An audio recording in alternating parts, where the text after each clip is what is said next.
All right. So Okay. now, episode 5. Welcome, everyone. Unfortunately, we had technical difficulties, and welcome back to another episode of JIMERZ Rants. I hope that makes the J this time. If not, that's the J. J as in Jimer.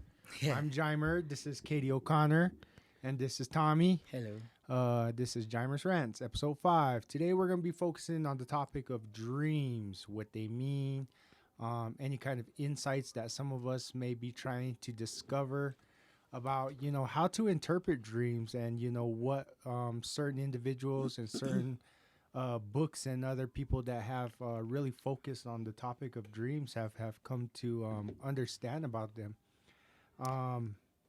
One of my favorite psychologists, Carl Jung, is what really got my interest stoked on the idea of dreams and what they mean. I know that in my life, I've had the ability to have certain dreams that stick with me the next morning, and certain dreams that just kind of fade off into the distance if I don't make that conscious effort to exactly remember what they mean. So Right. Dreams are very healing, and we can use them for healing. And one of the first things is most of the psychologists have looked at dreams and how we interact with our dreams and how they can help us, but they really are kind of our subconscious speaking to us. We may go through our days and all kinds of events can happen to us, but what we feel and what we think about those events sometimes make their way into our dream time.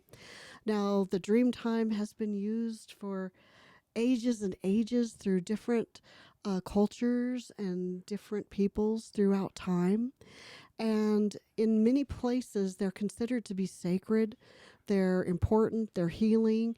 Sometimes when somebody has a dream, it can be about the community, not just about that person. Oh, yeah. And so when we start to learn how our unconscious and our subconscious minds speak to us, we begin to understand that the subconscious mind understands symbols and metaphors. Yes. Yeah. And that's sometimes we will dream about things in those terms. We will have a symbol pop up and say, what is this dream trying to tell me? It's like fourth dimension hieroglyphics interpretation. yeah.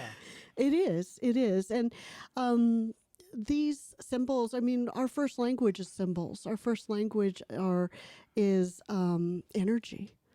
And if we can learn how to interpret the energy of our dreams, the energy of those symbols, we can start to understand what that means and how to heal ourselves through our dreams. And I think Carl, as I'll start referring to him now instead of Carl Jung.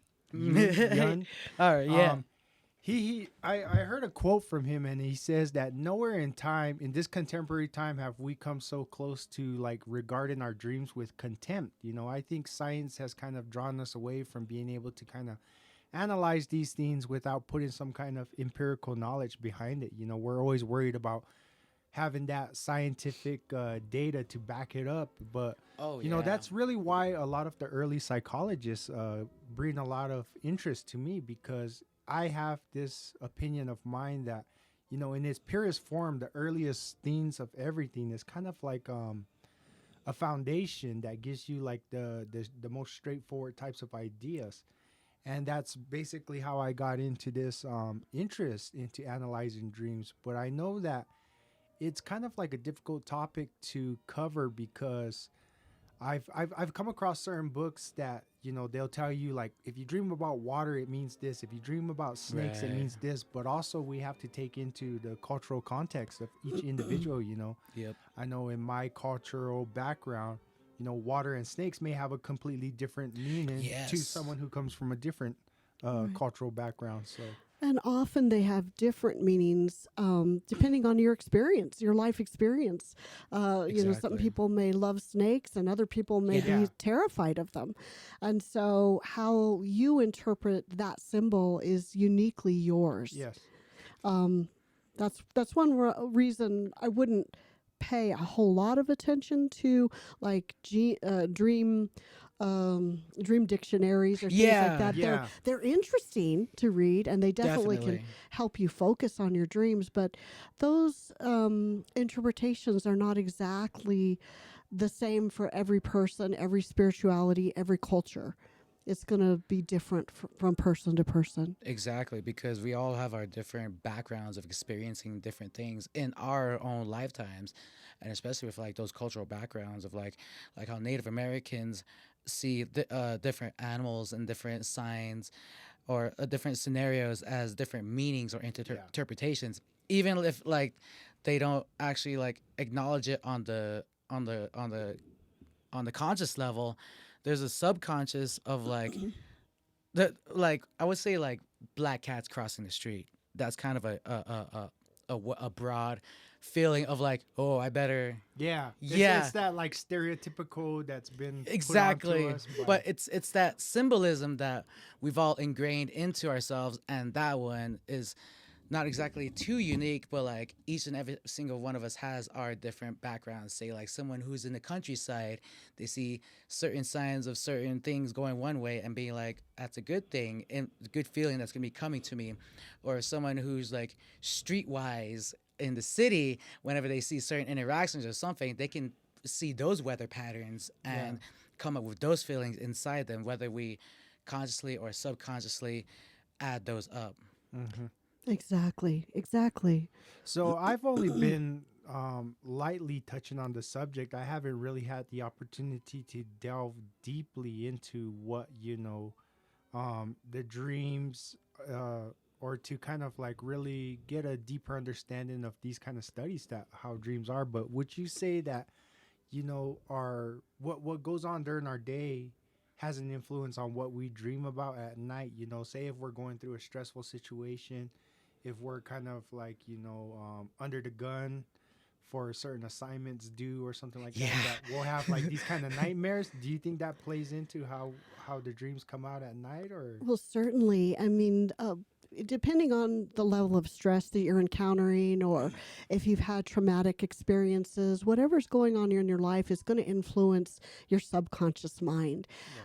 Remember, the subconscious sort of picks up on cues and things in the environment that we don't necessarily think about all the time, Right. but they will it'll make their way into our dream life, and we'll be like, gosh, why did I dream about this, or why did this happen? And yet again, it can be they can be interpreted from many different levels. If we're sick, that our dreams from that time might be different from a time when we're really active in our life, or maybe we're having work issues. A lot of times when we have nightmares, it's because of something we're worried about, that we're not maybe consciously understanding that we're worried about it, but Yeah. it'll come out in a dream. All those stressful things and nightmares, it's kind of like your brain playing out the scenarios and being like, what would happen if I approached this in this manner? And then hence your brain does all of the math inside of what would happen in those scenarios, and it helps you kind of work your way through those situations in those dreams. In many ways, a lot of psychologists and a lot of people have basically stated that dreams are a way to prepare us for life events, for things that are happening in our world. And so we sort of get to practice how we would handle certain things in dreams. yeah. And one of the most interesting things that I heard was in regard to the Red Book. And it was Carl Jung was analyzing a friend who came to him to ask him, what does this certain dream mean? This friend of his was a mountain climber, and he told Carl Jung that he was having this dream that he was climbing a mountain, and the higher he got onto that mountain, the more exhilarated, the more happy he felt until he reached the top. He didn't want to stop at the top, so he kept climbing, and he stepped out into space. And Carl was listening to his friend tell about this dream, and he kind of like he analyzed it for him, and he said, I would recommend that you do not go climbing anymore, because I don't see anything good happening from what's going to happen if you go back up onto any mountain. A few months later, according to the book that I was reading, his friend went climbing anyways, and he ended up stepping off a cliff and falling to his death. So, you know, maybe that's kind of dreams have that ability to portend the future, you know. So We Oof. we definitely have the ability to kind of we sometimes we call those prophetic dreams or Yeah. precognitive dreams. And so when a dream falls into this category, sometimes you don't know. You don't know what that's about. Yeah. Or you're not sure what the interpretation is because there's multiple interpretations. Is it a metaphor or is it a prophecy? Exactly. For instance, I dreamed of a friend of mine um, crashing his truck, and a year later, he told me he was in a car accident and basically totaled his truck, flipped his truck, and I was like, wow. I prophesied that a year before it happened, you know. So these things can come about, and you have to understand we're multidimensional beings. Right. We're energetic beings. We have knowledge that sometimes we don't know we have. Yep. Yeah. Yep. And I think the most amazing thing too, and I know that we've probably all experienced it, is that feeling of deja vu, you know. Yeah. I've had those dreams where I've kind of just I didn't take the time to remember them because they just didn't seem really significant at the time. But, you know, like maybe a couple of days or even like months down the road, you come into a situation where you're sitting there and like, you know, certain things happen and you're like, this has happened before, you know, and then it comes back to you and it remember. I've had maybe two experiences where I actually was sitting with a friend and we were talking and I said, this has already happened in my dream. And I said, watch, someone's going to come walking out that door and they're going to be wearing this color shirt. Sure enough, it happened. And, you know, that's how I know that, you know, but that's only been happened to me like 2 times. So that's kind of like, you know, one of the things that I remember. And this was A like mini prophecy. Yeah, pretty much. So. Yeah, a lot of times we have these deja vu dreams where these moments throughout our lives and we're like, wait, this feels like I'm in the same place. I'm talking to the same person. We're talking about the same thing. You know, it seems like I dreamt about this. Yeah, like I've already done it before. I've done this before. And to me, it used to happen to me a lot. Like when I was in high school, I'd have conversations in the dream time, go to school, have the same conversation with somebody, and be like, wow, you know, the more that you can make that happen, the more you kind of grow your psychic awareness and your awareness of what's happening both in your waking life and your dreaming life. The more you can do that, the more synchronicities will happen, the more things align and you're like, wow, you know, either I'm precognizant, I have an understanding of something before it happens, or I'm growing my abilities in some way.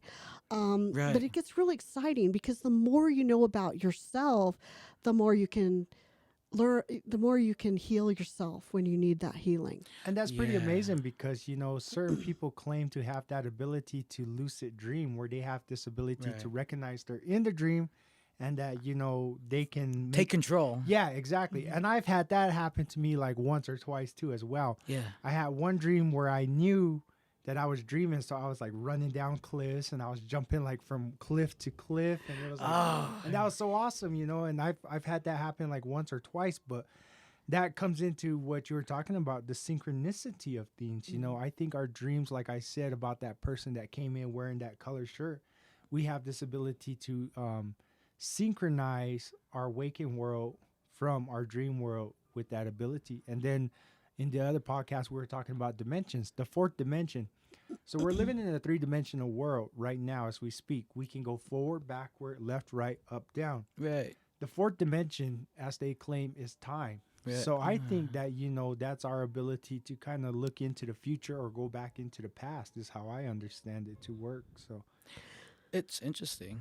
And, you know, apart from dreams, certain cultures have that ability to use certain types of medicinal plants like ayahuasca, the psilocybin, the Amanita muscaria mushroom to kind of have these kind of outer world or otherly world kind of dimensional To kind feelings, of you know. Yeah. perceive that kind Yeah. of.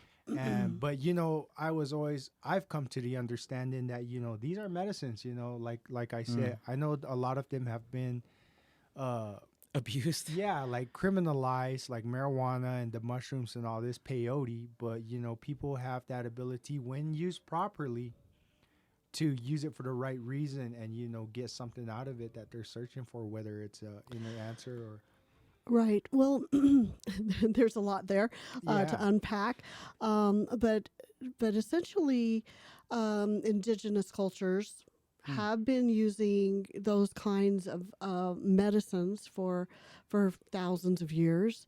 But when they were used in the context of a sacred ceremony, with a medicine man or Yeah. medicine person Yeah. there available. It was used at certain times of the year, Yeah. certain days of the week. It certainly wasn't recreational. Yeah, Yeah. it was not recreational. It was, you know, it was taken very seriously as a form of medicine.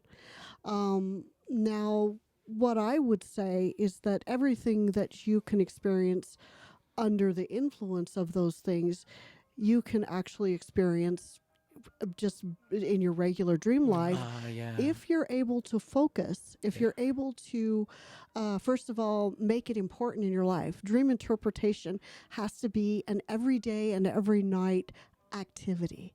Right. So the first thing in the morning, you write it down. Last thing at night, you review your past dreams. You make it a habit and you make it important in your life. And there's ways that you can facilitate remembering those dreams. Yeah. And then from there, you can start kind of like piecing it together as to what this may mean, you know, for you or come to like an understanding for yourself. Exactly. And as you become an evolved dreamer or a practiced dreamer, you're going to get different types of dreams from there's, you know, we already talked about precognitive dreams or Yeah. prophecy type dreams. There's other types of dreams. There's dreams such as healing dreams. There's dreams that sort of inform you about your life. But if you're having, say, precognitive dreams or prophetic type dreams, how would you know that other than saying, oh, I'm having this deja vu, I'm having this feeling? You don't know until later. That's Yeah. right. But if you start writing the date down and you start a dream journal, you can look back and say, oh my gosh, I dreamed that a year ago about my friend wrecking his truck. Right. Or I dreamed that a month ago. Here's the date. Yeah. And you write it down, even if you wake up and it's like a feeling. I feel like I dreamed this and these colors were there and this person was there. Very Even vague. if you don't understand it, the more that you can write down about it, the more likely you are going to remember it next time. And so when we talk about becoming lucid during a dream, we like to teach people that are having nightmares about becoming lucid. And what that means is when you're in the dream state, you become aware that you're dreaming and you can influence what happens in the dream. So maybe if you're dreaming about a monster chasing you or Right. something like that, and you become lucid and say, oh, I'm dreaming about a monster chasing me, you can say, I have control, turn around and say, stop. Yeah. Stop chasing me. Yeah. Or, you know, you can kill it or whatever you want in your dream. Switch you, up the script. You take control of Yeah. it.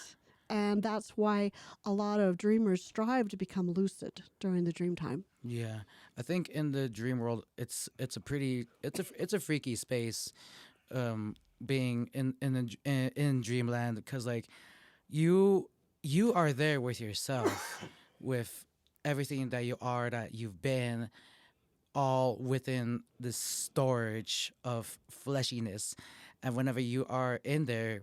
And when you're able to lucid, you're pretty much in there with yourself, being like, once you start taking control, it's now you can go step out of the scene, talk to the director, be like, hey, can we do this instead? Can we do that instead?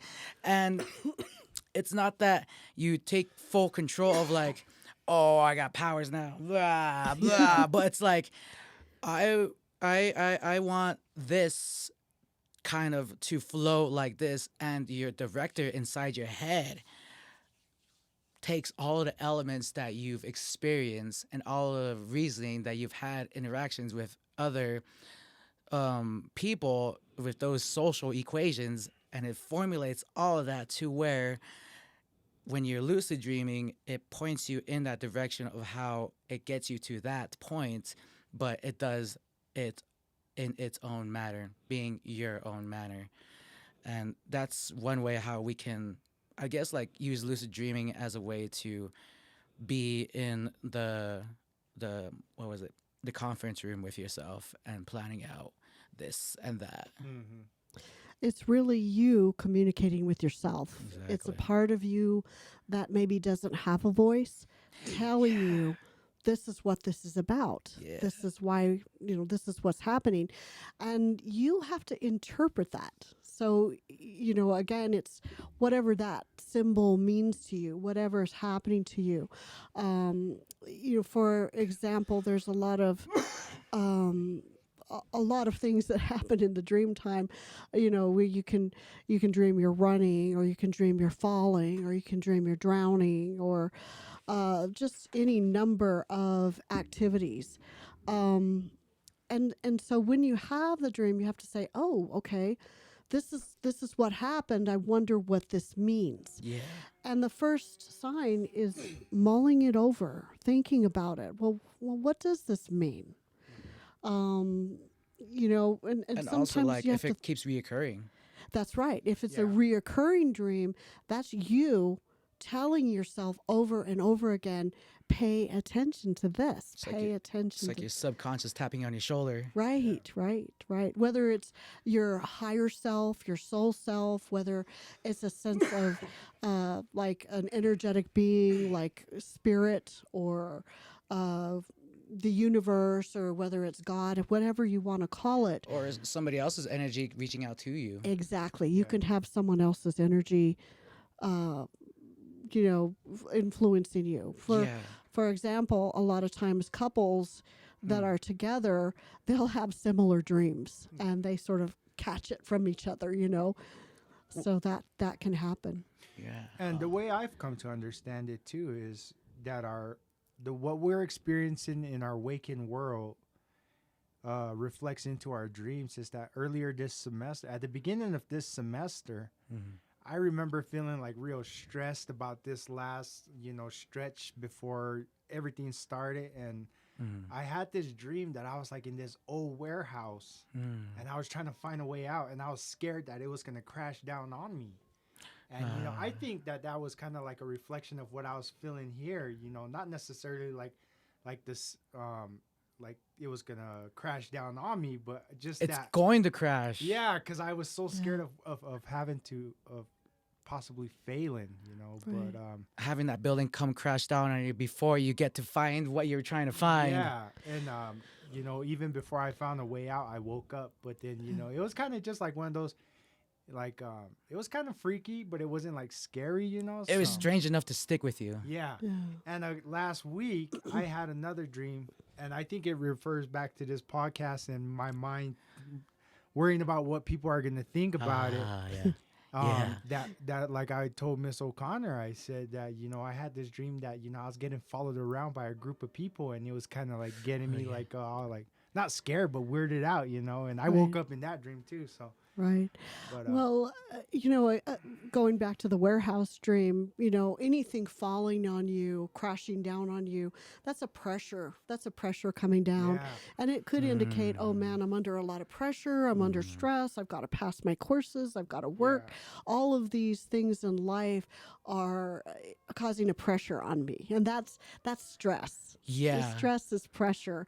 And in this and- case, your mind was shaped that as a building. That's right. It was the way that your mind was telling you this is a big pressure. This is a warehouse. This is a lot Yeah. of energy coming down on me. So what would you say that, like, if we're having dreams of the religious type nature or spiritual type nature, what do you think that's a reflection of? Well, let me just step back a minute about and go back to the dream of people following you. Okay. So that could also indicate a stress and an awareness. I mean, we just started a podcast, Yeah. so there may be people following you. You also do meetings with numbers of people, Yeah. so there are people looking to you for answers. They're looking to you to discuss their own issues with you, and so that. I think when you told me that, I was like, okay, you have a following. You have people following you. That's because people are paying attention. And that can be stressful in itself. Yeah. Because with that, having people follow that visual of having people follow you, but having it as a kind of like a weird thing, it's I think it's your mind trying to have put you in that spot of like, how would you take this and approach this feeling of having actual people acknowledge what you're putting out there? It's definitely a different a weird feeling of like people paying attention to you for what you do and what you put up, and that comes with followers and all of that, and especially with like opinions. You don't know like entirely what the everybody's opinion is of you of that. So sometimes your mind would probably put you through those paces of like, how would you like throws you in the deep end in some way. Exactly. And you're starting a podcast, you're putting yourself out there to the world, and everybody knows there's trolls, there's haters, there's people that are going to make comments. And generally, I'd like to say people that make the comments are the people that aren't doing anything. They just want to criticize. But basically, you interpret it. I mean, you're becoming vulnerable. You're putting yourself out there saying, hey, I'm doing this. Whether you like it or not, this is what I'm doing. Yeah. Because there's a lot of issues. I mean, not a lot of issues, but a lot of topics that I want to talk about. But, much like Carl Jung, how he didn't want to release the Red Book until like 80 years after he was gone. So that way his buddies didn't think he was some kind of crazy quack or something.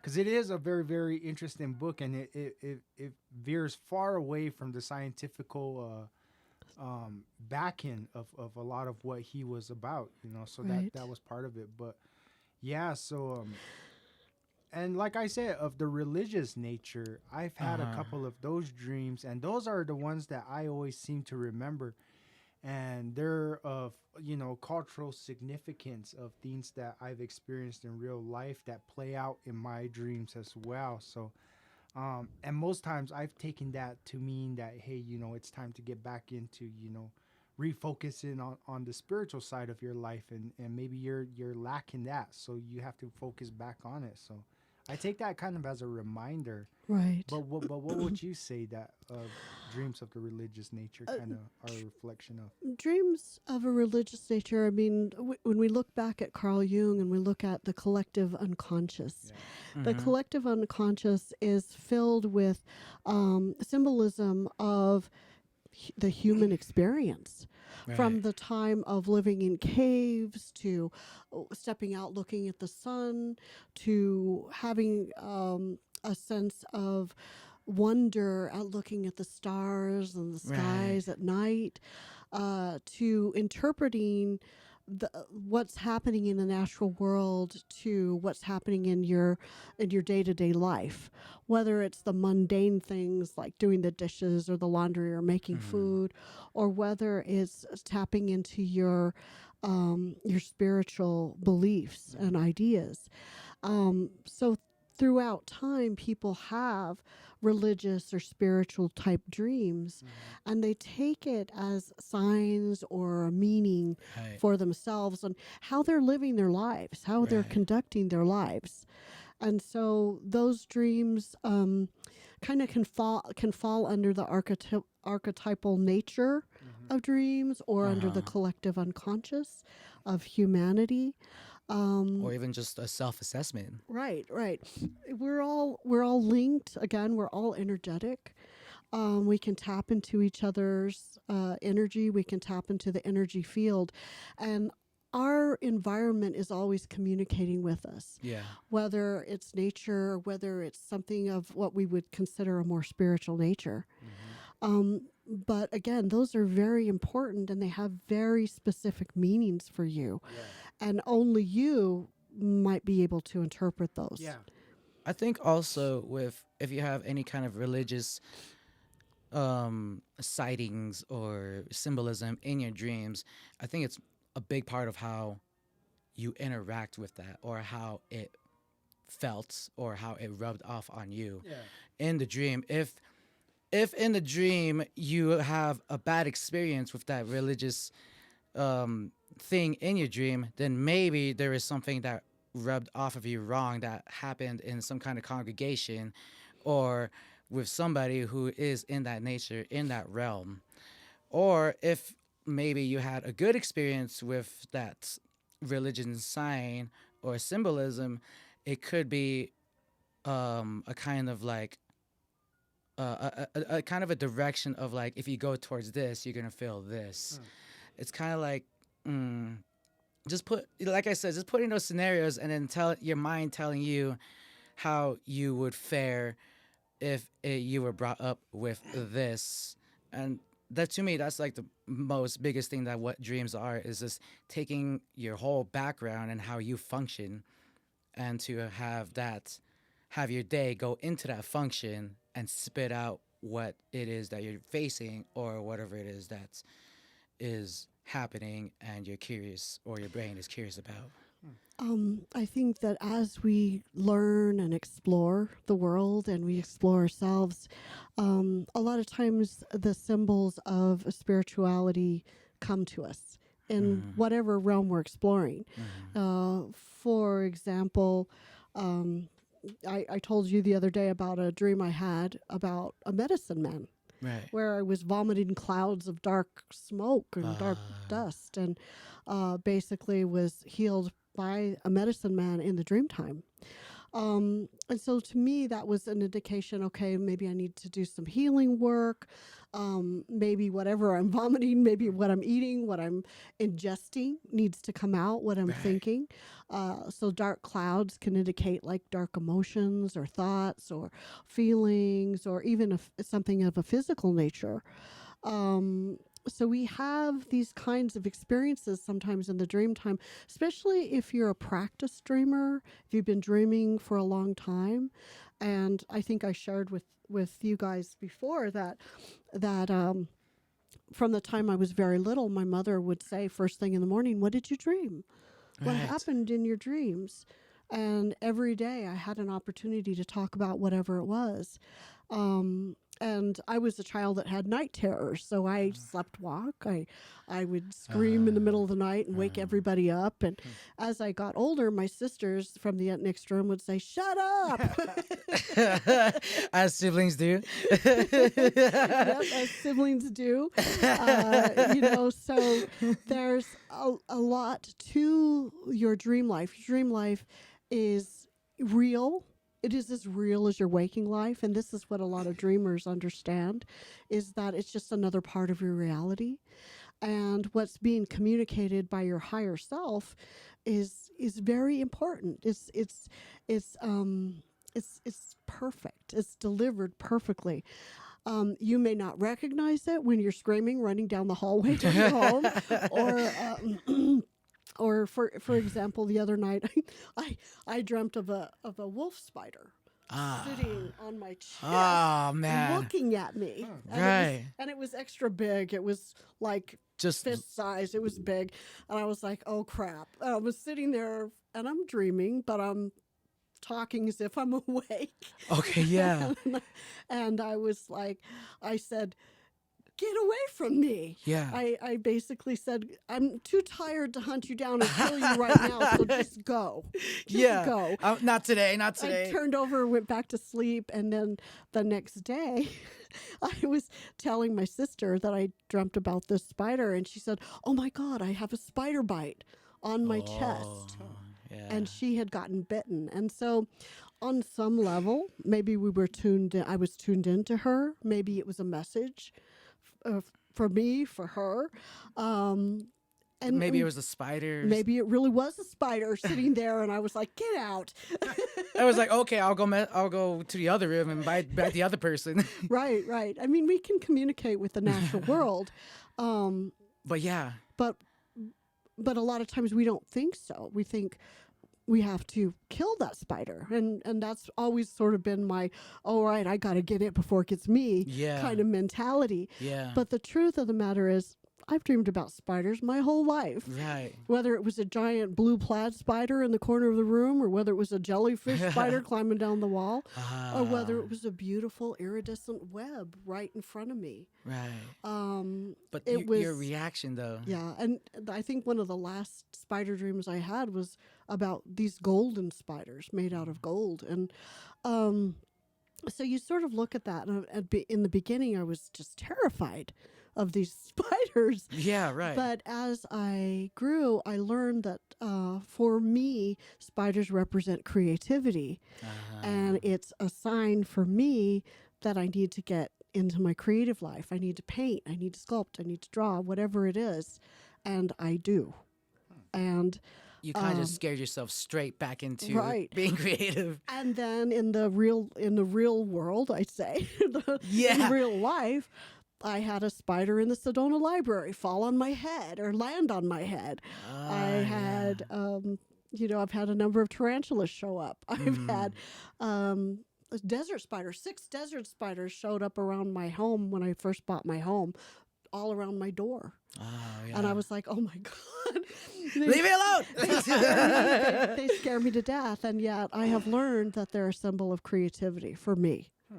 Yes, it's that for yourself. Yes. Cause just remember that like meanings and everything can be some things can be very broad, but remember each and every single one of you has a different experience and a different background. Exactly. So while it means creativity for me, it's going to mean something completely different for somebody else. Yeah.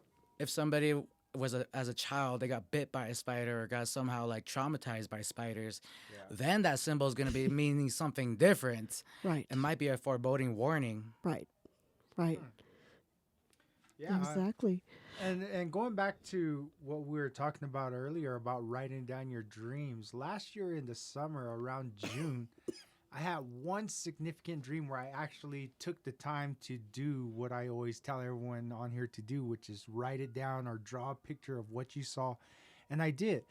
So in this dream, I was standing on the south side of Mount Taylor, and like in this dream, it was like dark. But the mountain was coming up, and it was a perfect, like almost like a perfect mountain. And my mind was telling me that's Mount Taylor. Mm-hmm. And then it got dark all of a sudden, but the mountain was still glowing like a purple, and there was snow on top. And then all of a sudden, this big giant evergreen tree starts growing out of the mountain, like big, like out of the whole thing. Yeah. And all of a sudden, the branches came out, and then there's like clouds sitting in the tree. But at first, I thought it was like smoke. But there were clouds, and then like lightning started shooting out. And then I was standing on the ground, and this is another amazing thing. I was standing on the ground looking at it, but at the same time, I was able to see myself. Like I was seeing two things at once. I was seeing what I was seeing through my eyes, but I was watching myself at the same time, and that was kind of like amazing. And then like all below me in the plain, it was like all like muddy, like because the water was coming down the mountain. And that was a clear dream that I had, and I can still see it very clearly in my mind. And even though it felt like it was just like a short dream, from the moment I went to sleep to the morning, that I guess that's how long it was, but that was something that was really amazing to me. And I really don't have an interpretation for it, but I just see it as something great, that because it wasn't scary at all. It was kind of like really thought-provoking, but just having that ability to do that. And I've never had that dream before, never had it again. But so that was If you were going to come up with an interpretation and intuitively, what would you feel that it meant? I think it was like growth, it was growth, and that things were coming to like a fruition, because in our culture, the rain and the lightning and the trees and everything, those are all good things that, we use and we pray for and all Yeah, this. right. So I see that tree as growing, and I think that was probably me saying that, you're moving along quite well, Yeah. is how I seen it. I think also with that's interesting. You having to see the tree go up, but also seeing yourself from below. I think that's just a big sign of um of like seeing your growth, but also being on yourself. Yeah. Of witnessing yourself. But that was that I don't know if you guys can understand like how I'm explaining it. Like I was standing No, on the yeah. ground and I was like way up Uh-huh. here and I was looking at myself, but I was looking out my eyes at the same time, like seeing two things at once. Yeah. You, And I don't know how my brain was doing that. We- but- it's, yeah. We again, we're multidimensional people. Yeah. We can see from all perspectives, especially if we're cognizant of it, if we're we're focusing on that in life. For example, I can sit here and look at you, but also see you from above. Right. Like I have the ability because I have an imagination. I can look inside my mind I and can turn an apple to 360. I can cultivate the ability to see things from all different perspectives. And I think that, in I think the dream is very favorable. I think it speaks a lot to your own growth. And nature is where you're most comfortable anyway. That's where you Yeah. like to, that's your happy place is Yeah. in nature. And so being the tree, but also being the mountain and the water and the light and the dark is speaking about who you are as you grow, as you change, as you heal. Another thing that occurred to me is one of the symbols of well-briety, isn't it a tree? It's the medicine wheel, but everything in that dream was symmetrical. As that tree grew, the branches came out like perfectly. And like I said, the clouds were emanating It was, from like, within balanced. the branches. Yeah. Yeah. And so, Yeah, I just take it as like, everything was working the way it was supposed to be. I have finally found that kind of inner balance and inner peace for myself is how I Your mojo. kind of see it. Yeah. Right. So And if you weren't paying attention to your dreams to begin with, you might have missed this dream. You might not Yeah. have thought about it Yeah. or thought about your own growth or how far you've come. yeah. And you've come a long way. And this is why it's important to journal, to write them down, to really see how far you're coming. Maybe it's just incrementally. Maybe you're taking it one step a day in your progress, or maybe you're taking one step forward and two steps back. It's okay because you're still growing. You're still evolving. You're changing. And you're incorporating the darkness that you've had in your life, the darkness within yourself. And sometimes this is again what you interpreted as shadow work, looking at the dark side of yourself. So when you're having, say, a dream that scares you, Right. or an image that scares you, like a Right. spider, maybe you're just looking at the shadow side of yourself, the shadow part of yourself that you don't want to acknowledge. Yeah. Yeah. Yeah. Maybe it's the addiction, maybe it's a trauma. It could be any of these things. We have them all the time. But if we can say, okay, so maybe I'm scared of my shadow, maybe I'm scared of my darkness, maybe it's time I embrace it. Maybe I say, okay, I accept it. I love that part of me, because without that part of me, I wouldn't be growing. I wouldn't be running through the house screaming. Yeah. I would be facing it and saying, okay, here I am in my lightness, in my darkness, and I'm healing through all of it. And this is why it's important to recovery, to sobriety, to health and healing, is the ability to look at that and say, I'm healing. With a clean I'm getting lens. better every day. Yeah. With a fresh lens, and like especially like if you have like a more sober, grounded mind without having those influences or affluences, you can be able to build a more stable kind of like true inner world. And then also going back to recurring dreams, I was having recurring dreams about a certain area back home at the community. So, I was thinking to myself, like, well, maybe I need to actually go there and make it happen. But in my dream, it was kind of like I was at this place when it was dark and the sun was just coming up. And I was with other people and we were getting ready to head to the old village. But like I couldn't see their faces. And then like, it started getting brighter and brighter. So we were going down a hill. And then all of a sudden, like, I got like maybe little more than halfway there. And then I turned around. And then next, I'm at a whole different area in my mind. Mm-hmm. And it's like broad daylight. And, so.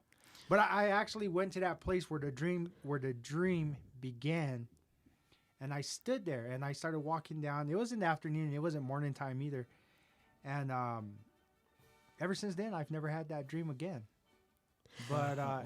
it wasn't really like a scary dream either. I don't really have too many nightmares, but I think it was just my mind needing to kind of get that closure is what I'm thinking.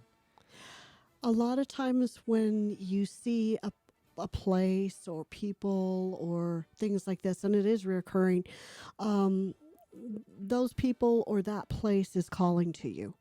Remember, we're energetic beings, and the earth is an energetic being itself.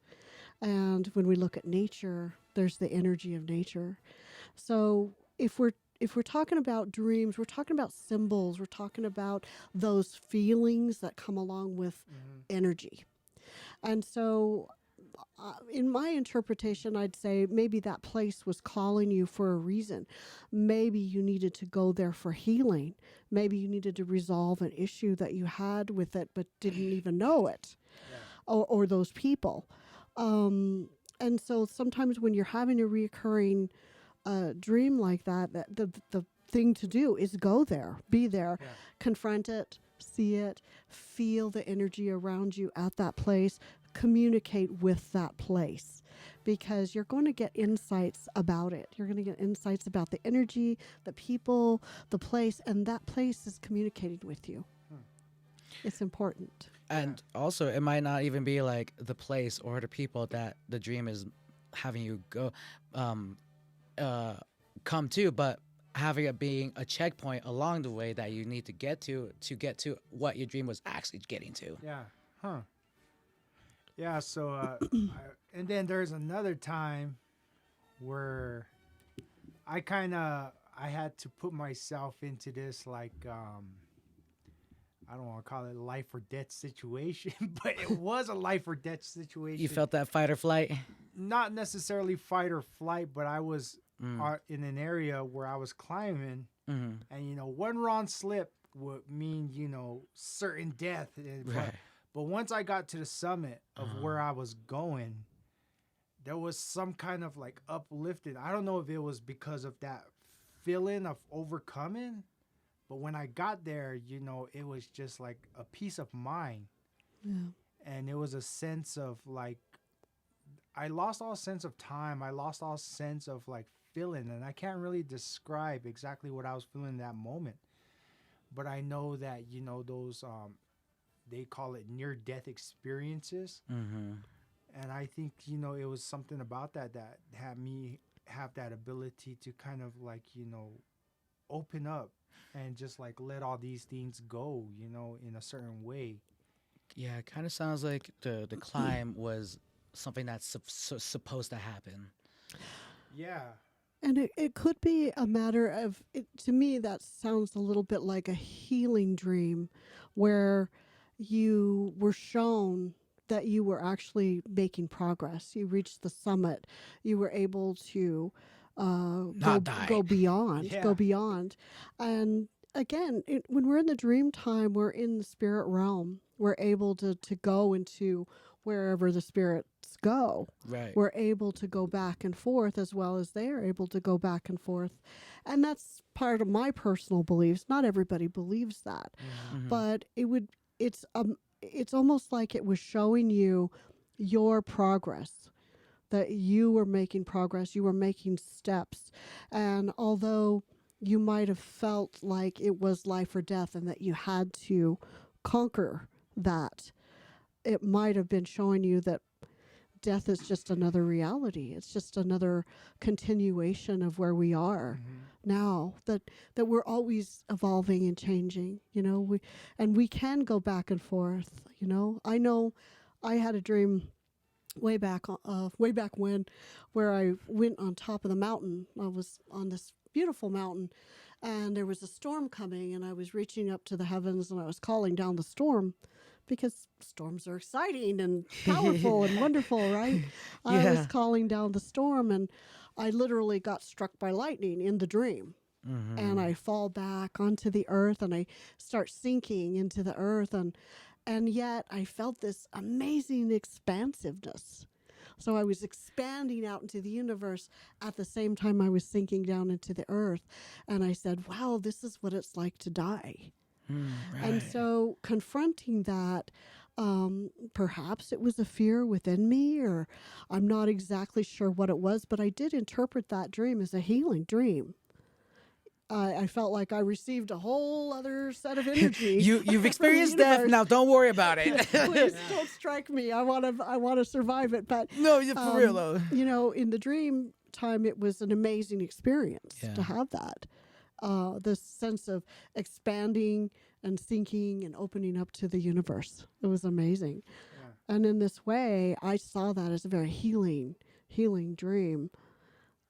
It's crazy with dreams being in let's just up in here, because this little squishy thing can go through different dimensions. It's just that we're only grounded with sight, taste, and all of that.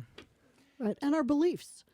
And we only have the slightest amount of knowledge of how our brain actually works. Oh, know? yeah. And that's what appeals to me about psychology so much, is that there's so much about the human brain that we have so much more to discover about how it works, why it works. And, you know, they I don't know whose brain they've saved, but I know they've saved certain people's brains, and they've tried to study them and see, you know, what made this person this way or that way, whether it was a good person or bad person. And, you know, we know so much about the neurons and how they fire off, and Right. what do they call it? Dendrites? The little webs that come off of the Neurons, the neuron legs. I was reading my book last night trying to remember. But, I'm going blank at the moment. I'm like, but when they touch That's each not other, my major. That's how they... like the synapses? Are you Yeah, talking about the Oh, okay, synapses? okay, when yeah. they synapse, but they're the two... They're like this, and they shoot across each other. yeah, they touch each other. Mm-hmm. But anyways, so yeah, but that's basically, you know... I forgot what I was going to say. Yeah, and your brain. How does your brain interact with your body and that's in your spirit? Big Foods, time. do you think, well, of course Yeah. we know that foods and what you ingest can play a big part in what you dream, because For sure. like I Yeah. said earlier about the mushrooms and Oh, yeah, with that. Also. I mean, but if you eat like really fatty foods, or Yep. if you eat like, you know, Trash. it can affect how you dream and It- how you feel throughout the night. It can influence your dreams. It can influence your digestion and everything else. And I'll be the first to tell you that when I was in college, I didn't get to eat all day one day, and came home to my dorm room, and I had a can of tuna and a can of chili, green Yeah. chili, Okay, yeah. and basically said, I'll eat that. Mixed it all together, ate it. You know, when you're a starving student, you eat whatever you have. College cuisine. Right. And I'll tell you that night I had one of the most archetypal dreams I've ever had in my life. And Okay, so what was that? Sardines and green chili? yeah, I'll tell you, I wouldn't try it again, but you know, I have to say that was, and I was studying Jung at the same time. So when you start studying people like Carl Jung, amazingly, your life in your your dreams just expand. All of a sudden, it opens the world to you. It takes all those things you just learned, and it's like, what if I kind of wiggled it into this kind of like scenario? Because you're jumping into a period of self-examination. Yes. You're examining your thoughts, your feelings, your emotions. What you learned. And who you are. And one of the most important things you can start doing is saying, who am I? Why am I Oh man. here? What's my purpose? And continually asking yourself, where am I? And when you're in the dream time, Oh you're yeah. asking yourself this throughout the day. Eventually, in the dream time, you'll say, where am I? And then you realize you're lucid. You may be Yeah. lucid. That's a trick. Just be It's- just be careful when you're lucid dreaming. Don't ask when is it. Right. you can ask when is it. Well, It'll tell you. A lot of the time, people who lucid dream, they whenever they ask their dream peeps in that dream realm, anytime they ask what time is it or what's the time or what day is it, their dream figures all kind of like you're not supposed to inquire about that, or like they get concerned or in a way. And I think it's in some way that's kind of how I'm gonna throw the fourth dimension in here because our brain goes like that. And the concept of the fourth dimension being time, inquiring about that in those very like being connected into those dimensions, asking and inquiring about that is kind of, I don't know, like uh like like asking how the railroad works on a train track, or like how things work to get from point A to point B, but like on a totally different plane of existence. I don't know. There's just some kind of like I'm gonna say real far off correlation on that. Well, I have two thoughts about that. Mm. We're dominated by time in this world. We're always running out of time. Yeah. We need time. We have clocks. We're always looking to see what time it is. Can't go back. But it's really kind of a social construct. It's just, the passing of the seasons of the sun, the way the sun moves in Yeah. the sky into the night. It's just a way that we kind of keep track of time. But a lot of times say in the dream time, you Yeah. might say, what time is it? Like if you're worried about getting to a meeting the next day on time, or being somewhere, you might say, Yeah. oh, what time is it? What time is it? Or sometimes you have what they call false start dreams, Yeah. where or false awakening dreams, where you wake up and then you go about your business, and then you realize, oh, I'm still dreaming. I'm still asleep. And then you wake up again, or you wake up in a different place. And it's really all dreams. I've done that, 3 or 4 times, where I just wake up in different places, and then I realize I'm still dreaming. I'm still asleep in my bed. It's just that you've been assuming what you would do in that place. right. So time has a different meaning in the dream world. Big time. I don't know, think so- I don't think we're constrained by time whatsoever in the dream world, because also time is a product of man's thinking. We have to have this, I guess, ability to try to like time things out or something. I can't remember how it was put, but Man needs to have things in quantities. yeah, there is no measurement. There is no true measurement of time, even though we have seconds and hours. Those are just Or even like constructs atoms. of man's mind trying to find some kind of way to organize how things go. Organize. Yeah. Because that's Yeah. what we need to do. We do that because human beings need to organize and categorize Yeah. Yep. and try to understand the world. Yeah. And yet, when we're looking at things like the dream world, Yeah. we're looking at different types of realities and different perspectives. And again, we're very energetic. We're imaginative beings, and that imagination is something that helps us on our path. Yes. It helps us to be able to see things from different perspectives. And like I said about that dream about the tree, how everything was so symmetrical, I think that plays into what I consider myself to be like slightly OCD, because when I was taking my statistics class, when I was drawing out my formulas, Yeah. and this is just my personal thing that I had to do, was everything had to be drawn so perfect in pen Yeah. to a certain extent in pen. And I don't know why, but if it wasn't, and if it was in pencil and it started like smudging, Yeah. that would just like trigger me to like focus on that and not what the assignment was really about. But Right. I know I'm getting off topic here, but I want to go circle back around to what we eat. So at the same yeah. time, when I was still taking my mathematics class, I had a friend from Oregon who suggested to me, try lion's mane. Lion's mane is supposed to help your cognitive abilities and Oh, help your yeah. brain It's function very better. good for the brain. Yeah. So what I'm thinking now is that maybe perhaps that lion's mane played a part into these kind of more like lucid and clearer dreams that I started having around that same time.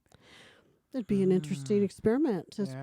to take it for a while and see what happens. Yeah, and then, I try to mix like one good heaping spoonful of that powder in with my coffee in the morning, and Yep. Is it that mud water? yeah, Yeah. well, it's not mud water; it's just the lion's mane No, by the- itself. It looks like mud water though. yeah. In a black can. No, this one is just lion's mane, but I know which one you're talking about. yeah. Where it's all different mushrooms all put in there together. and- Yeah. Well, a lot of plants in the plant kingdom, there's every plant has an energetic quality. Yep. And this is why medicine people in the past would go and gather herbs, but they would ask the chief of the tribe, can I gather? And this is the plant tribe. So you would find the chief of all the plants of that area and request permission to pick that plant to use it as a medicinal for the people.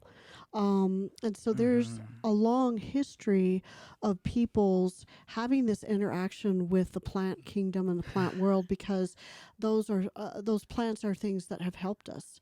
Yeah. And if you listen from an energetic perspective, you can feel the energetic qualities of every plant. And sometimes you can ask, can you heal me? Can you help me? And you'll get a yes or a no. The plant will speak to you in an energetic way. Yeah. And you sort of say, okay, can I take a little bit? You don't take it all. You take what you need. Yeah. And you take it when you need it. Yeah. And you can make it into a tea or a tincture or a powder. And then you utilize it how you need to utilize it. Another thing that I wonder about is whether or not the moon phases have influences upon our brain. You know, because I know that the moon is very magnetic in nature. And I mean, if it has that ability to pull in the tides or push out the tides, perhaps it has that ability to pull certain chemicals within our bodies too, you know. Talk to the ER people because Yeah. at every full moon, the Oh, the yeah. people Gets going crazy. into the ER, yeah, they're And like, women have oh their no. babies around the full They're moon like, too. oh no, it's a full moon. It's going to be a busy night.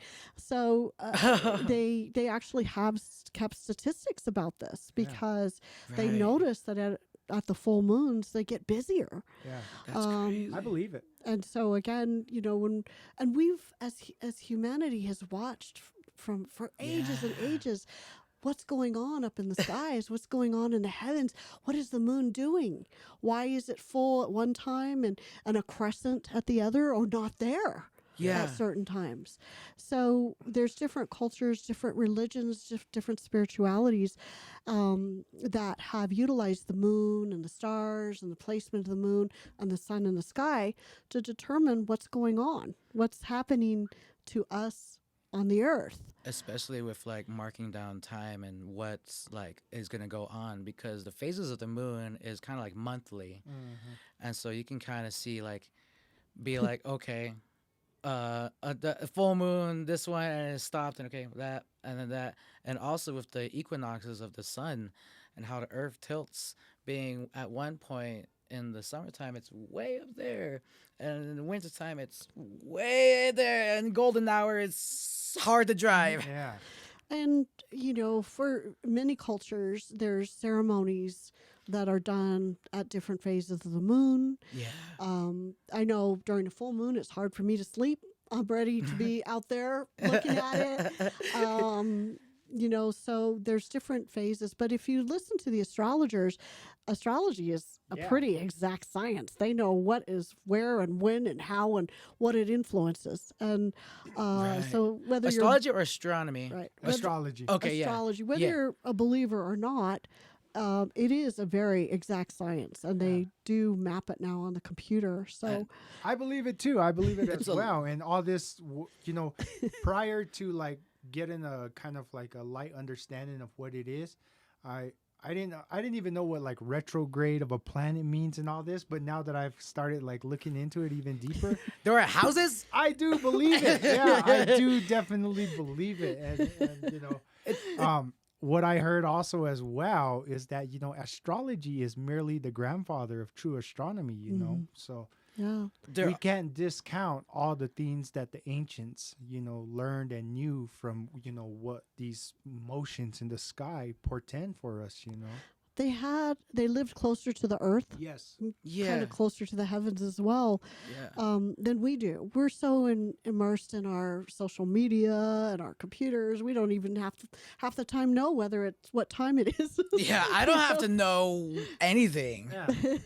But if we start paying attention to what's going on in nature, we start to see that certain things happen at different times. Like when Mercury's retrograde, equipment goes haywire, communications go crazy. Yeah. If you're ruled by Mercury, you're like, oh my God, nothing's working right. Oh, you know? yeah. And for example, right now, Mercury, Jupiter, I think Uranus. There's all these planets that are all retrograde at the same time right now as we speak. It's I'm not an astrologer, but I can tell you that that's going on right now. There's a lot of things happening to a lot of peeps. And touching upon that subject, I know that up in the area of Chaco Canyon, on a cliff face, like so many feet up, like way out of man's reach. Yeah. I mean, the guys that did it probably had to put a ladder there to get up there. But they recorded what scientists are saying was a supernova that was visible in the daytime and nighttime sky that occurred around like 1050 AD. Wow. And what they're also, some of the theories that have been proposed is that, the ancient people in the area took that as a time for them to pack up and move to different areas. And around that same time that supernova happened and was visible in the sky is exactly when all these places like Mesa Verde, Chaco Canyon, the Gila ruins were all getting kind of more or less abandoned. Yeah. And then they were moving to different areas to resettle. But this was also at a time when there was a significant drought from, what they've discovered through the tree rings. But That's interesting. Yeah, That's so, really interesting. And yeah, we can't discount what our predecessors did, and we can't discount the power of nature and the earth and the skies. yeah. They're all very powerful, and bringing it all back to this idea of the dreams and the dream time. Again, we're looking at what can heal us. Yes. How can we take charge of our own healing? How can we deal with our own addictions, our own problems, and start becoming healthier? And it becomes with being present in the self, being mindful, being aware of what's going on around us, looking at things from different perspectives, but also looking at ourselves and how we interact with our world and other people. Mm-hmm. When we can bring it back to ourselves and take control and say, well, I'm in charge whether I take that drink or not. Yes. Now, maybe I want it, maybe I'm sad, maybe I'm depressed, maybe I feel like I have to have it, but I still have control. I'm the one picking it up and taking it. And it's sort of in those moments that you stay mindful, that you use these little tricks, like grounding yourself, finding out where the sun is, where the moon is, what this time is about, what's the significance of all of these things that are in place in our world. It brings us back to ourself. And when we're in ourself, when we're not flying around out there, when we're out loose out there somewhere, when we're in here, paying attention to our thoughts and our feelings, accepting and loving that and saying, okay, this is part of my darkness, but I'm gonna deal with it. I'm gonna forgive it. I'm gonna love that part of myself. Right. Instead of having that drink, I'm gonna have a big drink of water. I'm gonna work on health and healing. Yeah. And so paying attention to the nature, the skies, our dreams, everything is about our own healing work. Big time, for real, because like with those dreams, we can help be in a way self-critical about our own gears and how they work, and it being like, stop, hold on, wait, don't let that program run. Yeah, change the program. Change the program. Or analyzing what you're dreaming can help you figure out, oh, maybe I'm running this program that somebody told me when I was 4 Yeah. or 5. When somebody told me that I was unworthy or not good enough or Do this. not smart enough or whatever it is, maybe I'm running this program and the dream is telling me about this is how I'm really thinking about things. And maybe I have to go back to my 4-year-old self and say, no, that's not the way. Yeah. You're worthy. You're smart. You can do this, whatever it is. That's, going back and reparenting yourself in a way. But there's lots of ways that we heal. But writing it down, journaling, taking a drink as you're going to bed, like a drink of water, and saying, I'm going to remember my dreams, and then going to bed. And then in the morning when you drink that water, boom, all of a sudden you'll remember your dreams. There's a little trick there. Oh, yeah. But the first step is becoming mindful, spending time with that journal, looking at past dreams. I have volumes and volumes and volumes of dreams.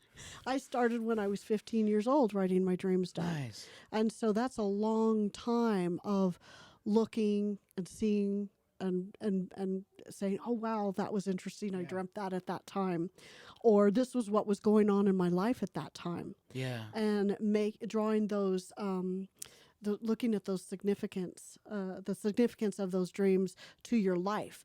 Because your dreams are informing you. They're informing you every second of where you are, what you're doing. Yeah.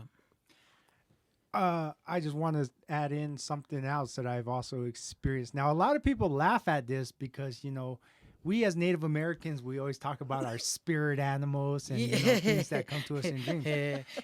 So when we're talking about it, when I've had these kind of serious conversations with people and, they ask me like, what do you think your spirit animal is? And I tell them the dolphin. And they're like, why the dolphin? And I'm like, because I had this one dream one time that I was like in outer space. And there was this dolphin. But I recently changed it to a killer whale just because it sounds more badass. Yeah. So I seen this killer whale. Yeah. Whoa. And it wasn't like a real killer. It was just like a form of a killer whale or dolphin. And it was filled up with stars. Yeah. So, I vividly remember that dream. So I take that as, that's probably my spirit animal. And I don't really know what the attributes of a dolphin or a killer whale are, but I know they're playful. I know they're mammal and they're able to live in the water or something. So, And they communicate. They definitely communicate. Oh, yeah. I love listening to whale song. For one, it's fantastic. But highly intelligence. when you become empathic to the animals and when you can reach out with your mind and your spirit and your emotions, they feel it. They know. I know when I went to SeaWorld when I was in high school, there were people feeding a dolphin in a tank, and it was swimming back and forth and getting the fish. And I didn't have any money to buy fish. I wasn't going to do that. But I stood at the end of the tank and I said, I love you. I just love you. I said it over and over. I just loved it. And I felt it emanating from my heart. And that dolphin just came right up to me. It like past all the people holding out fish, came right up to me, and I touched it. I petted its head, and I was like, wow, it felt me loving it. It heard me. It heard me. Yeah, but it's funny though because people are always all like freaking out, like, and then sometimes I think like, man, why couldn't it have been like a bear or like a mountain lion or something cool, But I don't know, so I don't fight it, I don't resist it, I just take it as what it was, You some observe kind of, it and see it. cosmic dolphin, right, and Cosmic dolphin. different animals will come to you at different times. Yeah, so know? maybe I'm not just a dolphin. Maybe I gotta start trying to drink that water and think of an eagle or something. Come on, eagle. Something cool I can tell my native friends, man. Bear visited me in my dream, and an eagle landed upon his shoulder. But I think we're about at that hour point that we're trying to shoot for, and I really don't like to go on to more than an hour. But this is definitely a topic that we gotta continue on at another time. But for now here's hour number 2. For those of you dedicated listeners out there, here comes hour number 2. but yeah, it's a good show. But I think we had a good one, and like I said, we're up to 15 subscribers. I've had a lot of positive feedback from family and friends out there saying they like what we talk about and what we discuss. We were gonna change our name. Unfortunately, we've come under some kind of issues where someone else had the name that we're gonna settle Right. on. So we're gonna continue working on We're changing gonna the. we're gonna find a name, but again, this podcast is dedicated to sobriety and recovery and wellness, and anybody that's looking for any of those things, hopefully they'll find this information useful and helpful to them. If you got any opinions on what our new name should be, drop them in the comments below, and we'll see if your name gets chosen. Make sure you like us.